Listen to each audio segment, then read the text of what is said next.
we're going to cocktailing, and you're going to cocktailing with the new minister. You're going to meet your new minister, and I hope that you have many things to tell her. Without further ado, I'm going to give the microphone to Elisa Wolfe, who is a director for over a decade for UNICEF Canada. So, she is going to tell us about UNICEF and how they work in Quebec, which programs, and what is the work here in Quebec.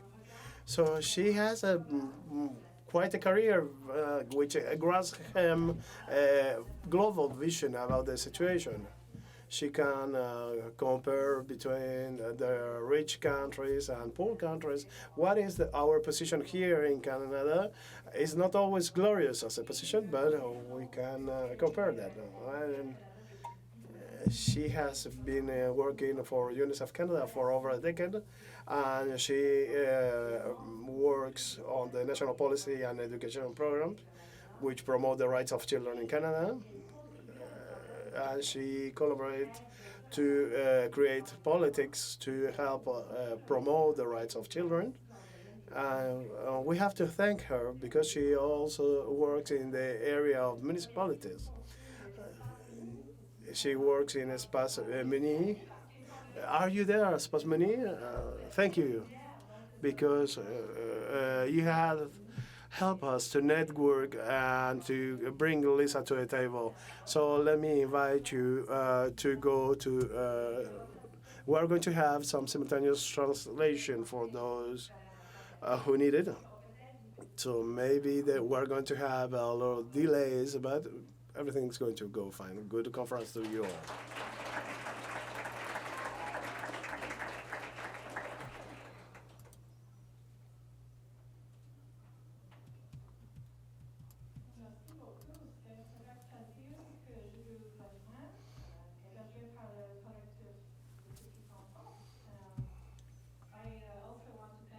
Je veux aussi remercier tout le monde pour me permettre de parler en anglais. Je vous assure que vous ne voulez pas m'entendre parler en français. Je voudrais aussi reconnaître le territoire ancestral dans lequel nous sommes ici à Wendat. Et c'est la maison aussi clairement de plusieurs peuples de Premières Nations ancestralement et aujourd'hui aussi. Un petit peu d'histoire par rapport à UNICEF. La plupart du monde connaît UNICEF comme une organisation qui travaille dans des pays de moyens revenus et bas revenus. Et nous travaillons sur les services de santé, les services de justice, les services de données. Nous ne transférons pas de ressources dans les pays riches parce que ces pays ont les ressources pour travailler. Ce qui est insuffisant généralement, c'est la politique. Comes in. All of you are advocates, and it's really impressive that you have such a large collective speaking for the youngest children who do need support to amplify their voices.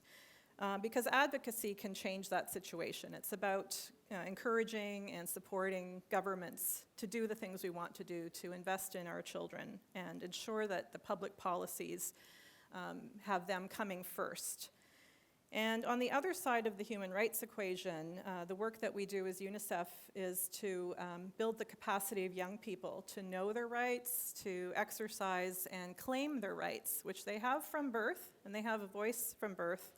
But over time, as they mature, of course, they take on more responsibility to decide for themselves what they need, what they want, and how they want to advocate for that.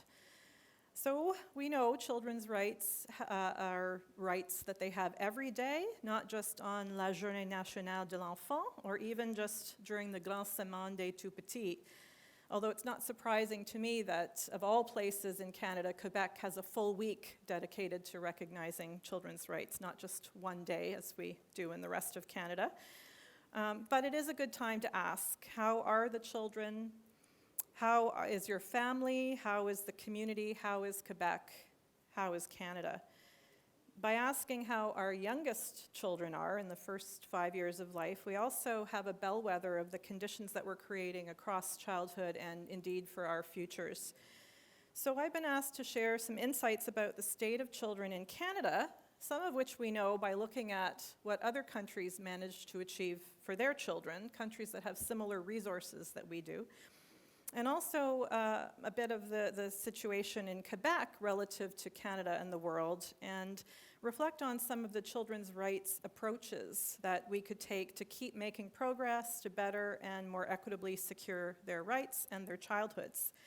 And I do recall that when we work with children's rights instruments like the Convention on the Rights of the Child, which is one of our modern human rights treaties, we also have to consider the rights that children have to ancestral inherent rights, the rights that Indigenous children have, the Declaration of the Rights of First Nations children in Quebec and Labrador is among those systems of rights that we work with. So societies, of course, for many years have been measuring themselves and their progress by the size of their economy, by economic measures. And this simply isn't good enough.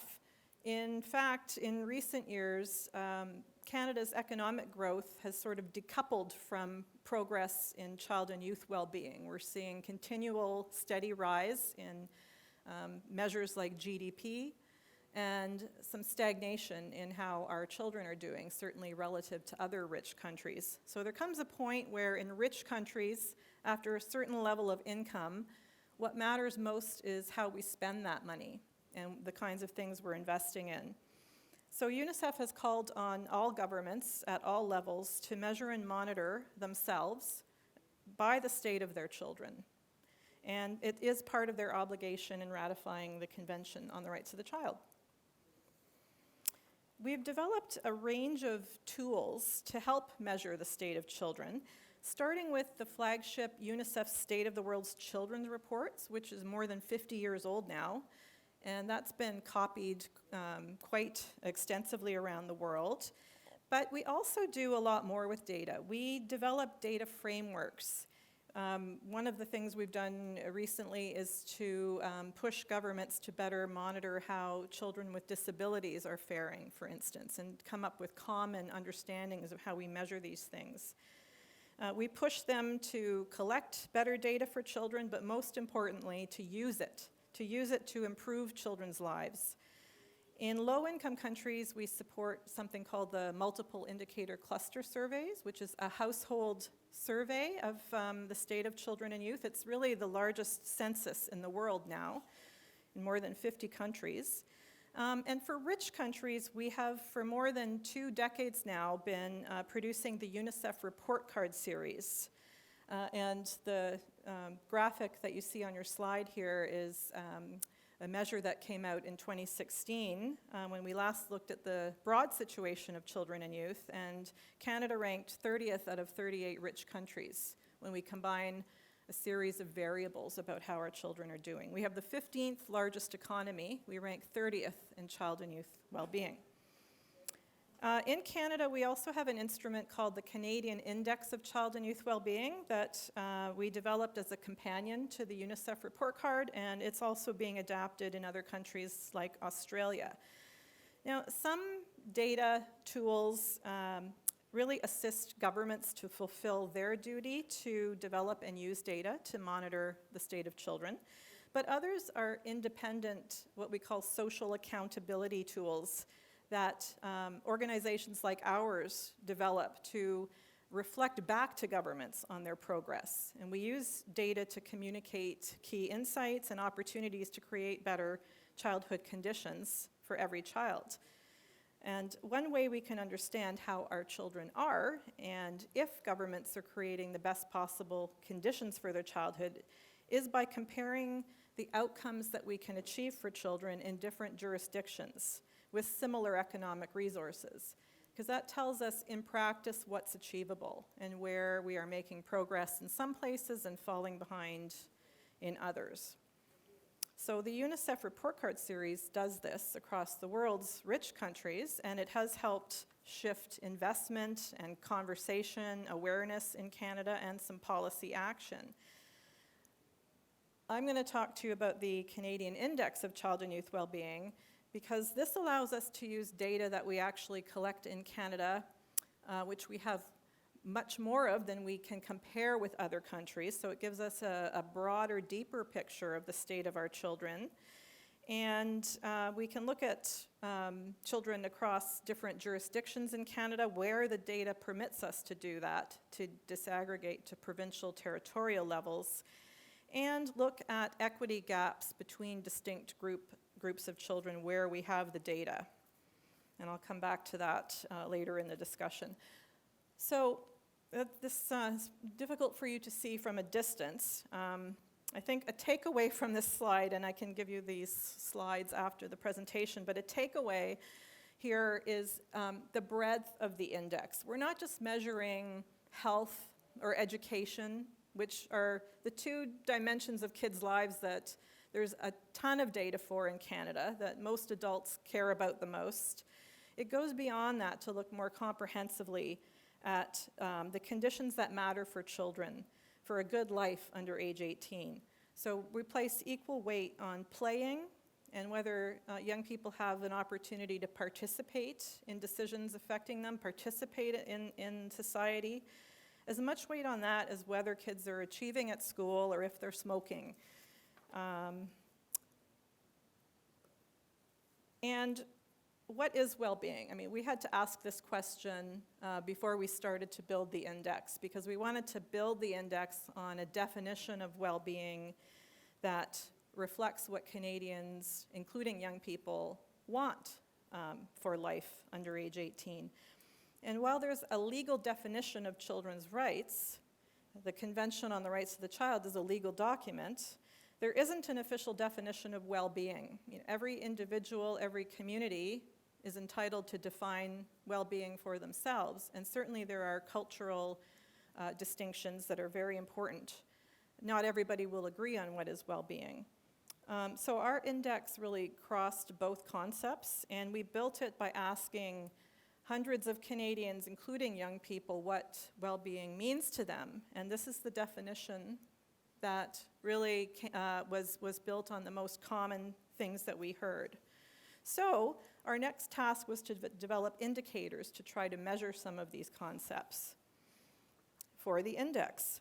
So we devised, again through speaking with lots and lots of people and mixed methods, we came up with 125 indicators across the 9 dimensions of life that I showed you on the previous slide. And the indicators really focus on things that you can observe in or are reported by children and youth. You can call them status or outcome indicators. The majority are based on self-reports by young people, what young people themselves say about their lives, which is intentional. And all of the Sustainable Development Goals, has anyone heard of the Sustainable Development Goals or work with them? Many communities have adopted them, and Canada has committed to achieve the Sustainable Development Goals by the year 2030. Well, there are targets for children. So we took all of the targets specifically relevant to children in a rich country context, and we measure those within the index. They constitute about 30% of the indicators that we measure. So we're tracking some accountabilities here that governments have taken on. So as much as it was difficult to define indicators to measure that definition of well-being, where our ideals of things that we wanted to measure really hit a wall was when we tried to find data to actually measure those indicators and measure the concepts, because it's difficult to get good data about children and youth, not to mention, as we'll get into, younger children and youth. So we relied mainly on pan-Canadian surveys that are repeated because we want to keep iterating the index to look at progress over time. So Statistics Canada surveys, the World Health Organization Health Behaviors in School-Aged Children survey, surveys that allow us to have national averages, but also, in some cases, disaggregate to provinces and territories, and where possible, look at differences between groups of children. And I would say in that last area, we found the greatest challenge, trying to look at different groups of children, how they experience inequalities and inequities. We have so much work to advance and recognize children. Some surveys leave First Nations children entirely out, or at least First Nations on reserve. Other groups who are facing inequities tend to be excluded for different reasons. So any of our data are going to be an underestimate of progress or challenge. The data I'm going to share with you, I'm going to give you some highlights of what we found when we released the index in 2019, the first version of the index just prior to the pandemic. And our next version is in the works, but it's been delayed due to school closures, which prevented a number of surveys from being delivered. So hopefully we'll have that out by this time next year. So indicators of the early years, another area of challenge. This slide is telling us that for the most part, we have more data for older children than we do for younger. And again, when we're using statistical data, this is because many surveys don't ask younger children about how they're doing, about their experiences. Older children get to have a say. But I guess if we can look at what the conditions are for older children, we can in some ways understand what happened before. In some ways, those are outcomes of their early experiences, and we can start asking why we're getting these results, because they are shaped by what happened in the early years. So I'm going to share some highlights of the data about the early years from the index, and also note that for the early years, you're going to see there's more data in some dimensions of children's lives than others, which is also kind of telling. The definition for each of the 9 dimensions of life in our index is in our report that's available on our unicefcanada.ca website. I'm not going to go into the definitions of each dimension here, we just don't have the time, but I think some of it's kind of self-explanatory. And we'll start with the index dimension of material security, because a fundamental question we should start with in a rich country like Canada is, are we fulfilling children's basic needs? So, we have quite a few indicators in this dimension where children in the early years are at least included in a broader cohort of children. And the indicators in green are associated with the UN Sustainable Development Goal targets. So anytime you see an indicator colored green, that is a Sustainable Development Goal target that Canada has agreed to secure by 2030. And I probably violated most rules of slide presentation from this point on because they're dense, but that's okay. I'm going to talk you through it. You don't have to absorb everything. And when I give you the slides following the presentation, I hope the organizers can make them available. You can go back and look at some of the data points that interest you and the indicators that interest you. So you're going to see a list of each indicator that applies to the early years in the different dimensions. And again, you'll not see these data points, but that's okay. What I've done is basically look at the Quebec average, if we have it, for the indicator, which I've colored in green. And I've brought out the Canadian average, the national average in blue, and then the provincial territorial range. Who is doing best? Who is doing worst when you can apply a value to an indicator? And so we see the position of Quebec relative to other provinces and territories and to the national average. In general, the best performance is always going to fall to the right of the chart. And When I look at the patterns that I saw when I was compiling these charts, Quebec often falls to the right of the chart, performing comparatively well. And we can take note of the areas where Quebec might make more progress, considering, again, what is achievable in practice. And just some takeaways about children's material security. First, the federal government adopted in 2018 a measure of child poverty, for the first time an official measure called the Market Basket Measure. And it indicates a child poverty rate of around 9%. 9%. So 1 in 10 children in income poverty. But the international standard measure of child poverty measures poverty differently. It measures the number of children in families who have an income less than half of the median income. And you can measure this at the national level, in the province. And by that measure, which is again a gold standard really, because it measures not just basic needs, enough money to meet basic needs, but also opportunities. Can kids go to birthday parties and bring a gift? Can they participate in school extracurricular activities that might have a fee? Can they join sports teams or arts? So opportunity to participate normally. When we use that measure, the poverty rate doubles for children. It's closer to 20%. And it's no coincidence that that also aligns better with the rate of children's food insecurity, which is about 1 in 5 children, and children's own self-reports about going hungry, missing a meal. So different measures give us different perspectives, and it's important to understand, what we're measuring when we're using this data. And Quebec's children had a lower rate of child poverty by both of those measures than many jurisdictions in Canada. That's probably not news to you. But what stood out, I think, in these statistics is there are relatively more children in Quebec in families that are considered in deep poverty than in some other jurisdictions. So families with less than 75% of the median income, disproportionately more children in Quebec than in some jurisdictions. And this is a bit of a paradox because in Quebec we're also seeing here that you have more children receiving child benefits than in most jurisdictions. And we know that more children here have access to parental leave than in other jurisdictions. There's also fewer children in core housing need here.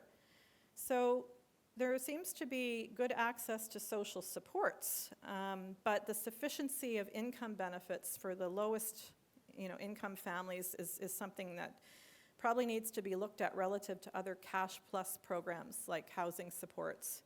And this is where a material deprivation index that's used, for instance, across Europe can be a helpful instrument because it looks at different dimensions of deprivation, not just income poverty. And it helps us target our social services to lift children up and meet their basic needs. So another fundamental question about childhood concerns really the very essence of being a child. Can they play? Are they free to play? And of course, we know this is a right of children. You have it on the posters here. And there really isn't enough robust data in Canada to measure this very fundamental aspect of childhood. We have 2 indicators in the index that include early years. And we only have data for the national average, unfortunately. And I don't know if it surprises you. I think it surprised me when I saw the data that only 1 in 5 children between ages 5 and 11 plays for at least 1.5 hours a day. It's still pretty young childhood. They play for 1.5 hours a day, and they rarely get together with friends after school.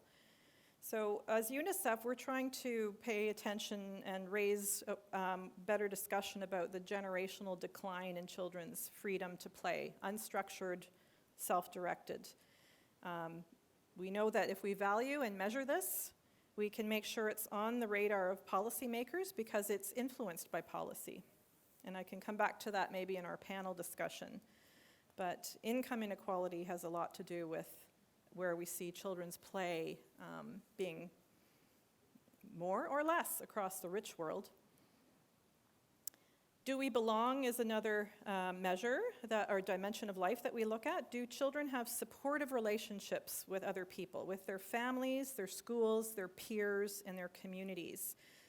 And there's some indicators in this dimension for early years, but most of them are model indicators that have no national or comparable data.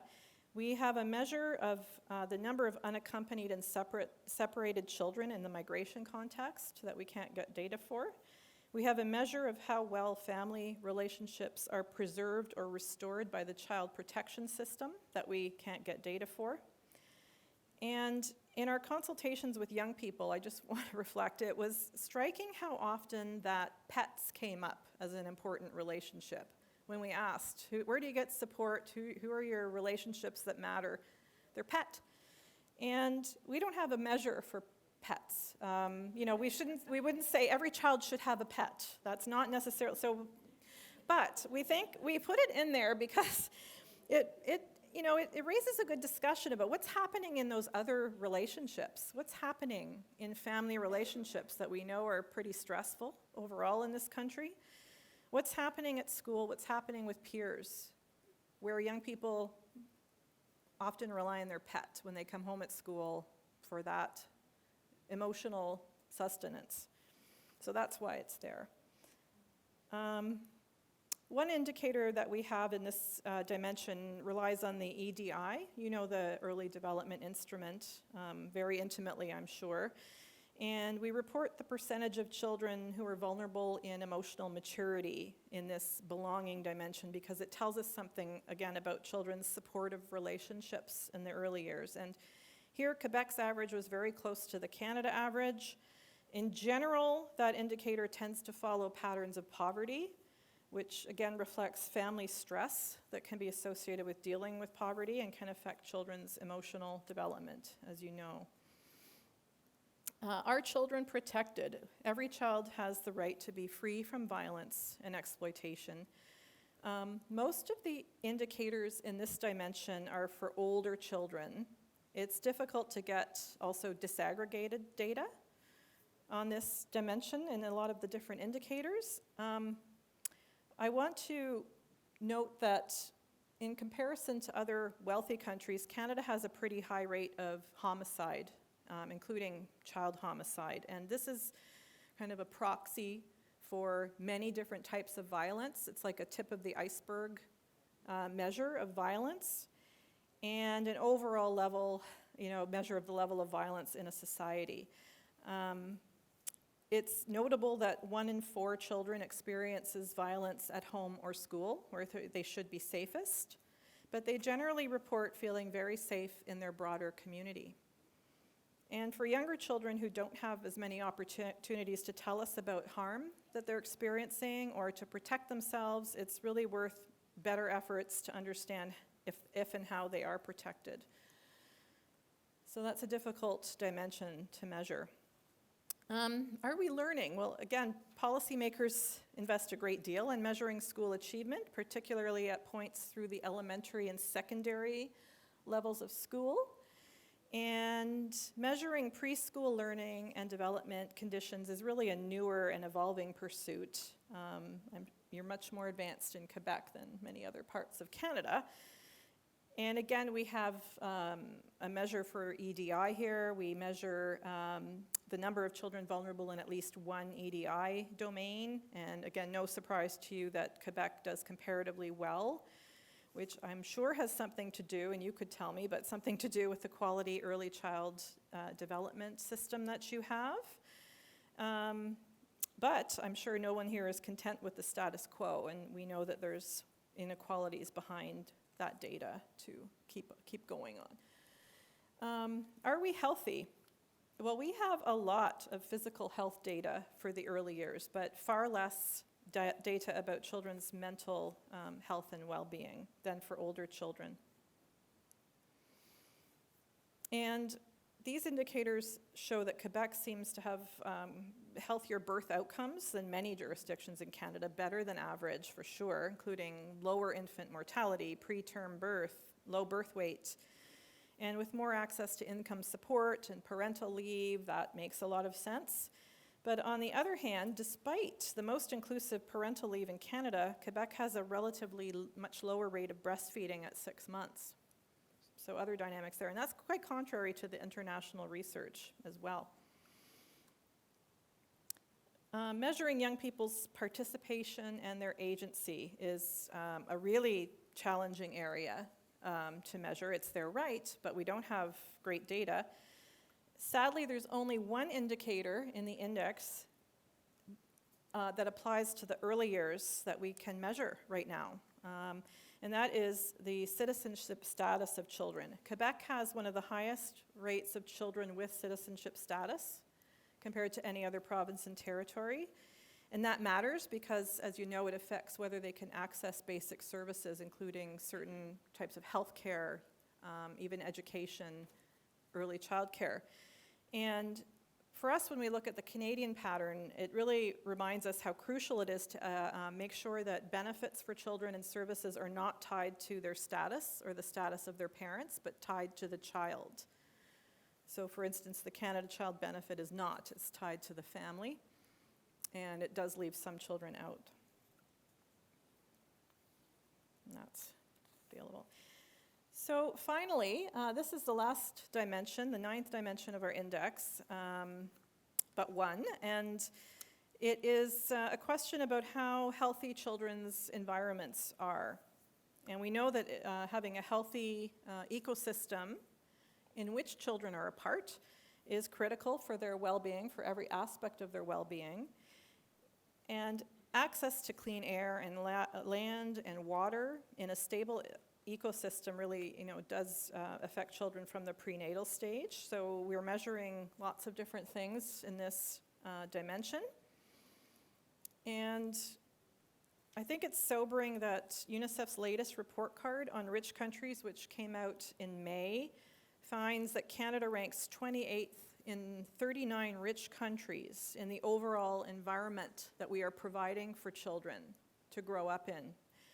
We are more likely in Canada to have our children experience road traffic injury, pesticide exposure, morbidity, which means poor health or death, from unsafe water or dirty air, than the average child in rich countries, despite the abundance of our environmental resources, our land, our water, our air. And there are many different indicators we can measure for Quebec. I think it's worth noting that the world's leaders are gathered in Egypt right now for the COP27 conference. And Quebec is the 3rd largest contributor to greenhouse gas emissions out of the provinces and territories in Quebec, after Alberta and Ontario.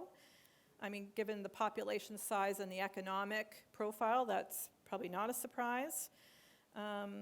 And we know that some regions who contribute far less to climate change, Nunavut, the territories, are some of the most affected by what happens with greenhouse gas emissions and climate change. UNICEF just released a report prior to this COP conference showing that in Canada, 1 in 4 children today are exposed to high heat and frequent heat episodes, 1 in 4. By 2050, that will be every child. So I'm very much hoping that we can round up more investments and stricter adherence to targets coming out of Egypt. It might surprise you that in 2015, which was the most recent data that we found, Quebec had the highest percentage of dwellings with children advised of a boil water advisory. And only Manitoba and Newfoundland had higher rates, but more children in Quebec can access parks and green space. So finally, the last dimension of the index, which is kind of an overall take on the state of children, it asks a key question of children: are you happy? It excludes young children. We don't, in our surveys, ask young children this. We could, but we don't. We don't have data to report for them, and that's a challenge. So this is an empty slide. We don't know how happy and respected our youngest children feel. We have some data for older children. So ultimately, an index, and this is the index we developed. I don't know if you've thought as a collectif of developing an instrument for social accountability that you can use to track progress of children in the early years in Quebec and reflect that back to your decision makers. But it's ultimately not just a collection of data, it's a communication tool. It's a way to bring different statistical data points together. And usually what you do with data is you don't answer, well, you answer some questions, but you ask a lot more questions. What does that mean? Why is that? And that's a good way to raise good conversations that can lead to action.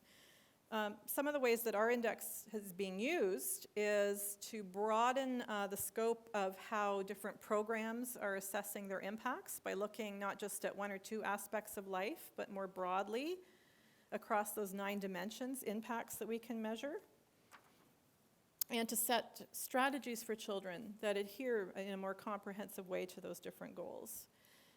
And I just want to finish, and I hope we can talk about this more on the panel, but as we approach La Journée Nationale de l'Enfant, what are some ways that we can do a better job of making progress and bringing children's rights off the paper and into children's lives? The thing that, some of the measures that UNICEF Canada is working on across the country and with our partner Espace Muni at the local level in Quebec are what we call the child-sensitive governance measures.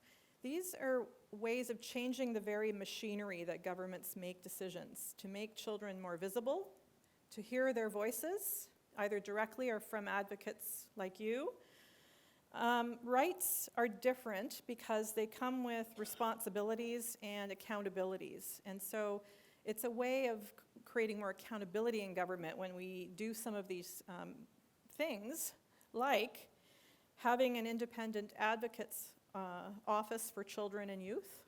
That's a measure in government to help children be heard and advocate for government. Having budgets that define what is spent on children, including children in the early years, and understanding if it's sufficient, if it's a fair share, and what's happening with those budgets over time, especially as we go into fiscal contraction or an aging society. And another measure that you might consider is a child-sensitive lens on policy development. So Canada just came through a review of how governments, including Quebec, are implementing the convention. And again, it was recommended by the UN Committee to put in place child rights impact assessment when we develop legislation or policies or budget changes that could affect children, to have a look at the potential impacts on their rights and how different groups might experience inequities in a decision. So this is something that can be done as well. All of these general measures, like rights themselves, are interdependent. They work best when they're all in place and help each other out.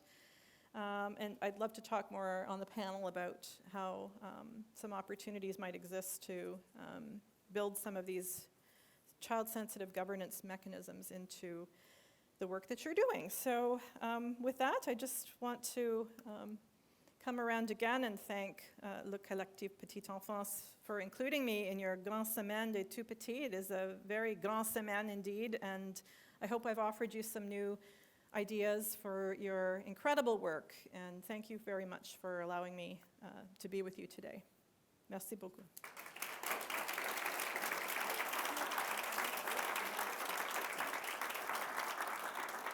Merci beaucoup, merci Lisa.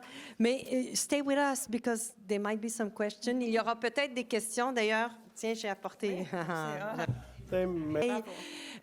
Est-ce que vous avez des questions? Si oui, juste nous faire signe parce qu'on va se promener avec un micro pour qu'on puisse faire la traduction. Moi, j'ai une question. I have a question for you, passing to. I'm going to ask this in French, so it's going to be translated. What about the political representations?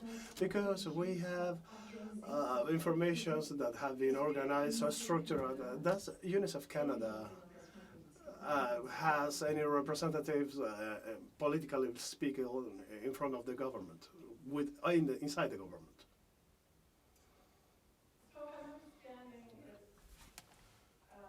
You're asking me si je comprends bien comment UNICEF est-ce que UNICEF peut parler avec les gouvernements.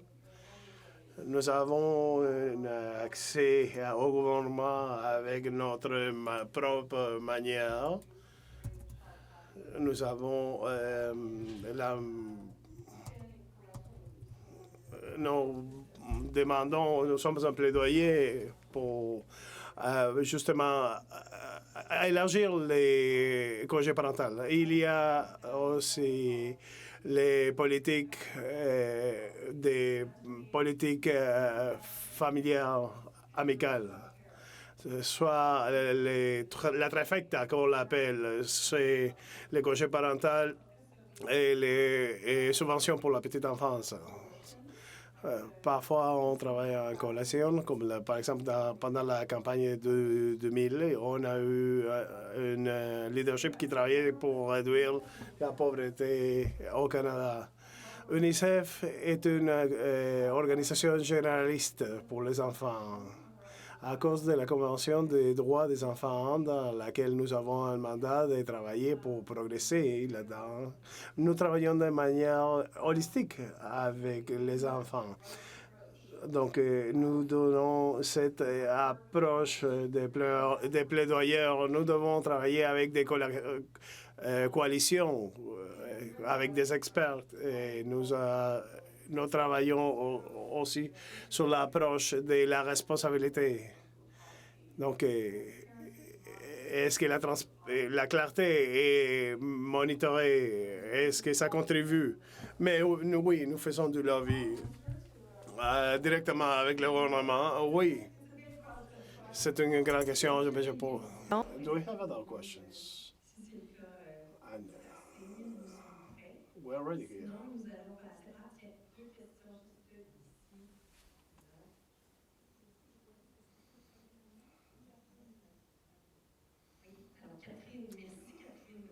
Thank you, Catherine. The interpreter does not hear the.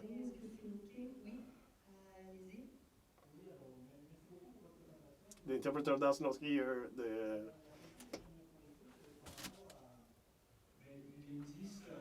I would like to ask you a question about the index of collecting data and taking into consideration the dispersion of data in Canada. Do you have any mechanisms in place in order to measure this data in a systematic way?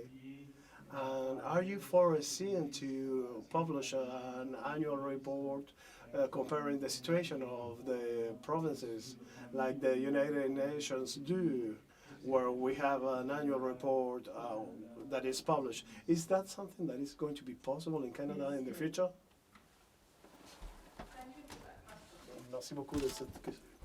Merci beaucoup pour cette question. Challenge is really in a report like this, we have to rely largely on the data that governments decide to collect and whether it can be disaggregated. I mean, the Institut de la Statistique du Québec has much more data for Quebec's children than the Government of Canada might, right? But if we're looking comparatively across provinces and territories, the way that they collect that data may not be comparable, not collected at the same time, in the same exact way. So if we're relying on our national surveys, pan-Canadian surveys, they don't do a great job always at having a big enough sample size to disaggregate and compare provinces and territories. So our first effort to try to do that with the first index report in 2019 showed a real patchwork of trying to do that, and you could see in the slides as well.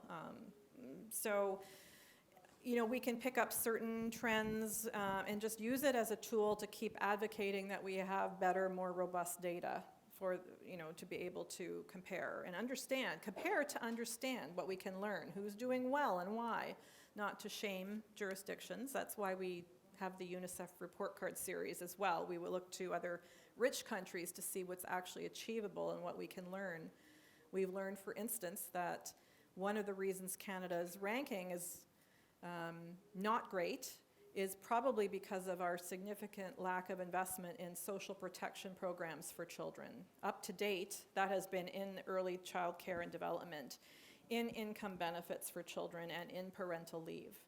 You know, our budgets compare similarly for health and education, but when it comes to social protection, much less investment. And of course, that leads to all sorts of poor outcomes. I mean, children's health, you know, is affected by lack of investment in social protection and so on. So we do learn. When it comes to groups of children, Indigenous children, children because of their gender or gender identity, children with disabilities, it's even more difficult to get robust data you can compare between groups. But we were going to keep trying and raise that in our index reports. Merci beaucoup. Il y a une autre question qui était, oui, de ce côté-là. Thank you. Thank you very much. There was another question there. Quite. My name is Médéric Sewe from...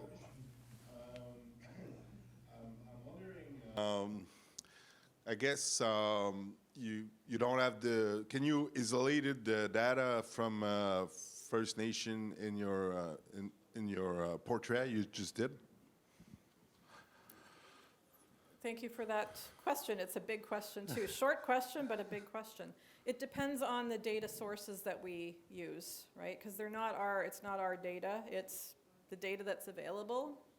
And I mentioned when we hit a wall, these are the things we'd like to measure. This is what Canada has data for. Many First Nations children on reserve are left out of those pan-Canadian surveys. You know, the First Nations Information Governance Center runs, as you'll know, the surveys. And one of the things that we have to consider in our next iteration of our survey, of our index report, is working with First Nations. How do we reflect the data that you have, that you own, that you should have possession and control over? Because we don't want to reflect that data that might be misused, misunderstood. So it's our intention, you know, to work with FNIGC and other partners who have data about First Nations children, if they would like us to reflect some of that, because we don't have great comparable data using the pan-Canadian sets. Yeah, we are conducting the Quebec region FNIGC portrait and survey. Yes. So Brilliant. Yeah. Excellent. Thank you. Merci beaucoup. Merci beaucoup. Merci beaucoup, Lisa. À moins qu'il y ait une autre question, mais comme on va poursuivre la conversation. Thank you very much, Lisa. And as we are going to work in an open panel, you will be able to intervene later on. So we're going to make you all work, and we're going to work in a workshop in a few minutes. Thank you very much, Elisa Wolfe. Thank you for being here. She's going to stay with us.